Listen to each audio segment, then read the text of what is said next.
அஸ்ஸலாமு அலைக்கும் வரஹ்மத்துல்லாஹி வபரகாத்துஹு. படைத்த இரட்சகனை பற்றிய அச்சம். அபு உஸ்மான் அன்-நஹ்தி ரஹ்மத்துல்லாஹி அலைஹி அவர்கள் கூறினார்கள், ஸைத் இப்னு அர்கம் ரலியல்லாஹு அன்ஹு அவர்கள் அல்லாஹ்வுடைய தூதர் ஸல்லல்லாஹு அலைஹி வஸல்லம் அவர்கள் பிரார்த்தித்த ஒரு பிரார்த்தனை குறித்து குறிப்பிடுகின்ற போது, யா அல்லாஹ், எனது உள்ளத்தில் உன்னை பற்றிய அச்சத்தை ஏற்படுத்தி அதை தூய்மைப்படுத்துவாயாக. அதை தூய்மைப்படுத்துவோரில் நீயே சிறந்தவன், நீயே அதன் உரிமையாளன், அதன் காவலன் என்று பிரார்த்தித்த இந்த செய்தி ஸஹீஹ் முஸ்லிமில் 5266 என்ற எண்ணிலே பதிவு செய்யப்பட்டிருக்கிறது. தக்குவா என்று அரபியிலும், பயபக்தி என்று தமிழிலும் நமக்கு மத்தியிலே இருந்து வரக்கூடிய வார்த்தைகள். இதற்கு தமிழக முஸ்லிம்கள் படைத்தவனை பற்றி உண்டான அச்சம் என்ற மொழிபெயர்ப்பை தருகிறார்கள். ஆனால் தக்குவா என்ற அரபி சொல் அல்லாஹ்வுடைய அச்சம் என்ற ஒற்றை அர்த்தத்தோடு முடியக்கூடிய வார்த்தை அல்ல. தக்குவா என்பது பரந்து விரிந்த அர்த்தத்தை கொண்ட ஒரு சொல். மொழி அடிப்படையில் தக்குவா என்றால் விகாயத். தக்குவா என்ற சொல் விகாயத் என்ற சொல்லிலே இருந்து பிறந்ததாகும். விகாயத் என்பதற்கு தன்னைத்தானே பாதுகாத்தல் என்று பொருள் கொள்ளப்படுகிறது. இது மொழி ரீதியில் உண்டானது. அதே போன்று மார்க்க அடிப்படையில் தக்குவாவிற்கு அல்லாஹ் அச்சம் அல்லாத பல அர்த்தங்கள் உண்டு. அல்லாஹுடைய அச்சம் என்ற இதை தவிர்த்து பல அர்த்தங்கள் இருக்கிறதாக தெளிவுபடுத்துகிறார்கள். வேதமுறை குர்ஆனிலே அல்லாஹ் தக்குவாவை பற்றி பல அர்த்தங்களை பயன்படுத்தி தெளிவுபடுத்துகிறான். தக்குவா என்ற அரபி சொல்லுக்கு விலகிக் கொள்ளுதல், தவிர்த்து நடத்தல், தப்பித்தல் என்ற அர்த்தங்கள் இருப்பதை போன்று தீமை என்ற அர்த்தமும் உண்டு. அதாவது தீமையிலே இருந்து விலகி இருப்பதுதான் தக்குவா என்ற அந்த அர்த்தமும் இருக்கிறது. வேதமுறை குர்ஆனிலே அல்லாஹ் குறிப்பிடுகின்ற போது அதன் உள்ளத்தின் நன்மையையும் தக்குவாவையும், அதாவது அல்லாஹ்வை பற்றி உண்டான அச்சத்தையும் அதற்கு அவன் அறிவித்தான். அதை தூய்மைப்படுத்துகிறவர் வெற்றி பெற்றார், அதை களங்கப்படுத்தியவர் நஷ்டமடைந்தார்.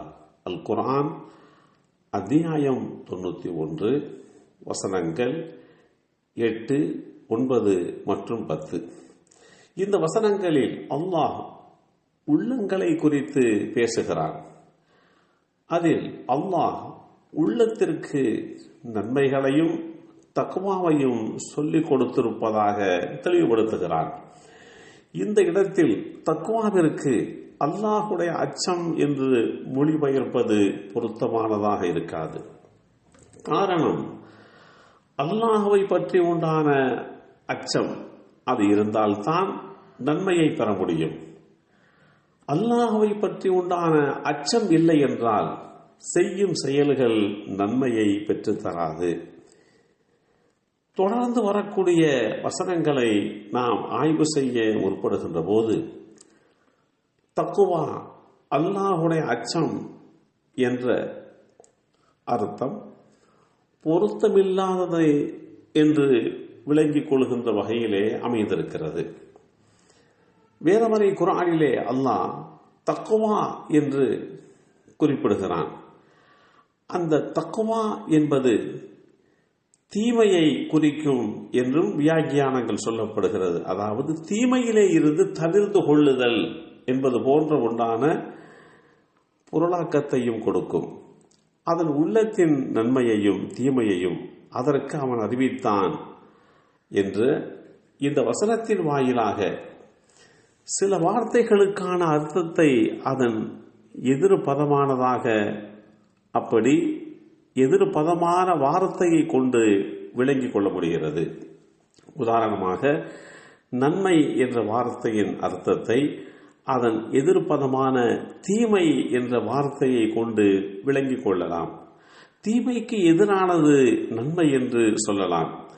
அதேபோல் உண்மை என்பதை விளங்க அதற்கு எதிர்பதமான பொய்யை கொண்டு விளங்கிக் கொள்ளலாம். பொய்க்கு எதிராக இருப்பது உண்மை என்று சொல்லலாம். அதேபோல்தான் அல்லாஹ் தக்வாவிற்கு எதிர்பாராத விதமான ஒரு வார்த்தையையும் சொல்லுகிறார். வரம்பு மீறுதல் என்ற வார்த்தையையும் பயன்படுத்துகிறான்.